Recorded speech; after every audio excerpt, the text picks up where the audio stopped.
Welcome to 2020, A Class Dismissed, a video series dedicated to sharing untold stories and experiences from the spread of COVID-19, told directly by the sources themselves, Maine high school seniors of the class of 2020.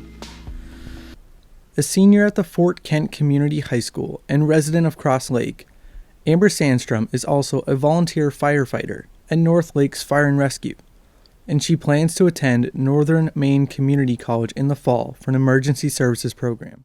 Can you describe for me a little bit how your senior year was going before you guys got pulled out of school? Oh, it was going great. I had a really good internship out of the local ambulance service out of Fort Kent.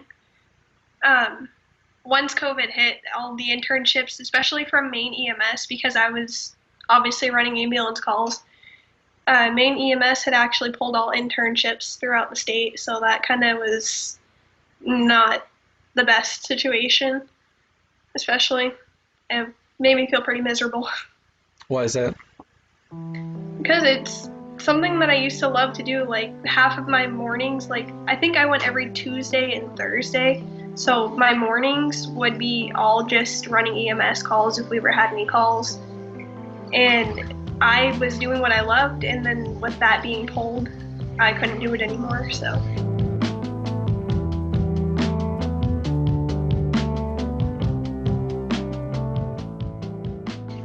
But you're at a fire station right now, correct? So are you still actively involved with that side of things? Right. So the ambulance service is in Fort Kent, and I actually am a firefighter at North Lakes Fire and Rescue, which is we cover pretty much all the unorganized territories around the area. So like Cross Lake, Madawaska Lake, Sinclair, Mud Lake, Long Lake, all the lakes. I can't think of them all off the top of my head.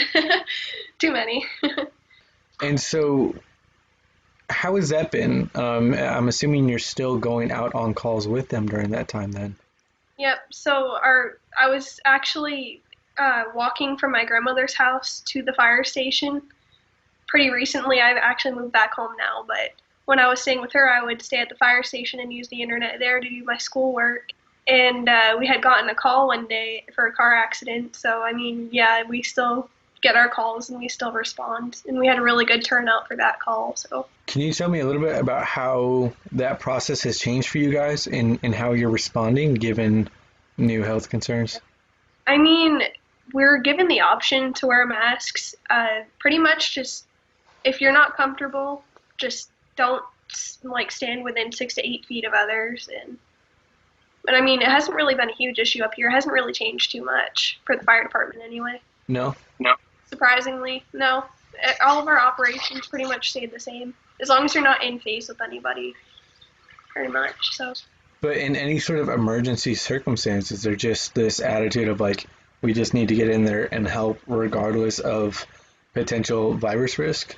We already put ourselves at risk for pretty much anything, whether it's a fire hazard or a communicable disease.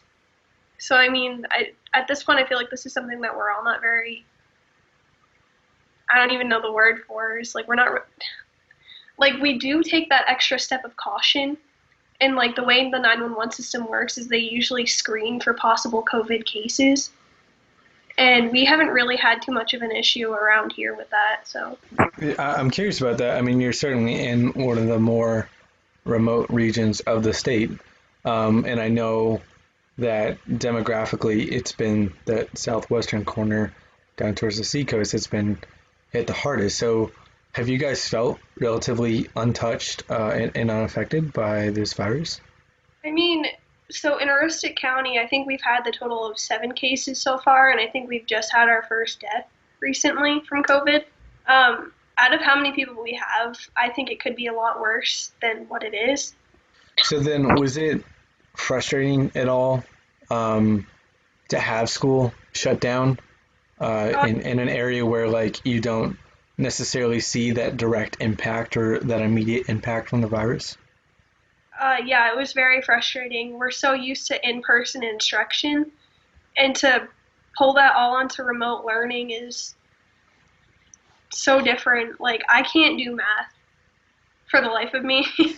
Like, I can if I have that person say, like, over my shoulder being like, oh yeah, you're doing this right, but you're doing this is the part you're messing up, you know? And on the computer, I don't really have that as much, so it's definitely more difficult. And especially with our previous interview on Skype and how, like, we could tell that the internet is not very good around here. Yeah. Very frustrating, especially for school and being in such a remote location. You don't have any options for internet, and with an already low speed, if one device is online, then the whole thing is dragged down.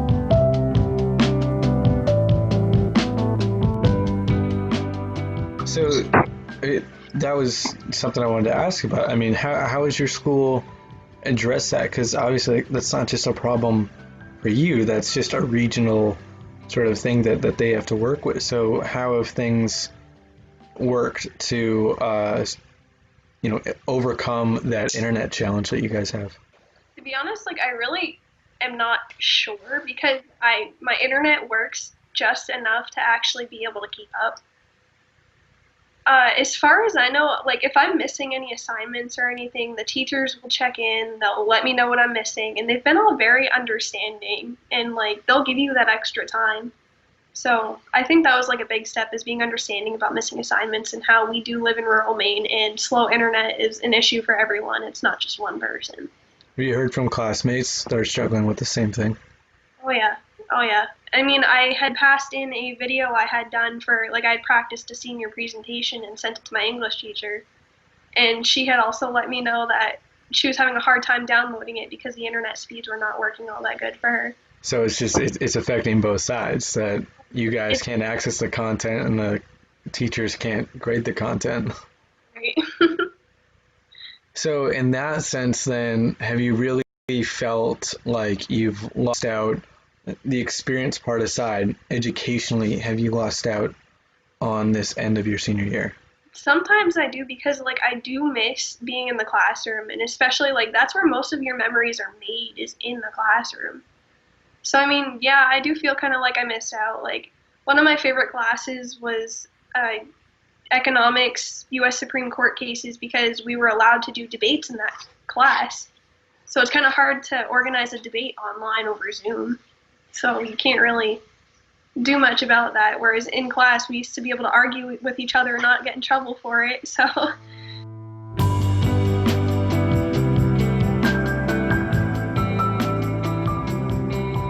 How long did it take to set in that you were never going back to school? That, like, your in-person senior year experience was, hold on, it didn't take long for no. that realization to really come in. I think once it was first called, I kind of, like, had that in the back of my mind. Like, I wouldn't be surprised if school was called off for the rest of the year because other states were already closing their schools indefinitely. Hmm. So I was already telling myself that it was only a matter of time until my school had announced the indefinite closure. And probably about a month or so later, they had announced that indefinite closure. So I was kind of expecting it. Even though you were expecting it, was there something that immediately hit you as disappointment that you'd be missing out on? So, like, I think that first initial announcement got me to realize, like, I'm not going to have a senior prom. I'm not going to have a project graduation. And, like, it's just so many things that, like, this, senior year gets to get you to look forward to, and you just know that you're going to miss out on it, and it's frustrating. A lot of students have kind of shared what you said, that it's not so much about the experience itself, but the fact that, like, you've watched so many classes ahead of you go through this, and it was sort of this implied, expectation that, like, you're waiting your turn in line and eventually you'll go through it too. And so I guess my question is, have you found that that's been the hardest part? It's not even so much the experience, but just that, like, there's been this inherent weight for that experience, and now that entire weight is sort of, I don't want to say for nothing because you got most of your senior year, but that entire weight was, like, built up to not the experience that you're actually having. Exactly, like that, because there's so many things that, like, we were pretty much, I don't want to say we were taught to look forward to it, but But at the same time, we were taught to look forward to it because it's all the same. The class does the same thing every year. We do this project graduation. We go on a canoe trip down the river, and you feel like you're missing out on everything. But I mean, like, I feel like the schools also really made up for it in a lot of different ways. Like, they put our faces and our names and what school we were going to on like these yard signs, and they were putting the signs in our yards. So I got one from the St. John Valley Tech Center, and I got one from the high school. So that was kind of cool. And then I found out through a Facebook post that they were actually putting banners up on the light poles in downtown Fort Kent. Oh, neat. I thought that was pretty cool. I gotta take a trip out there and go find mine, but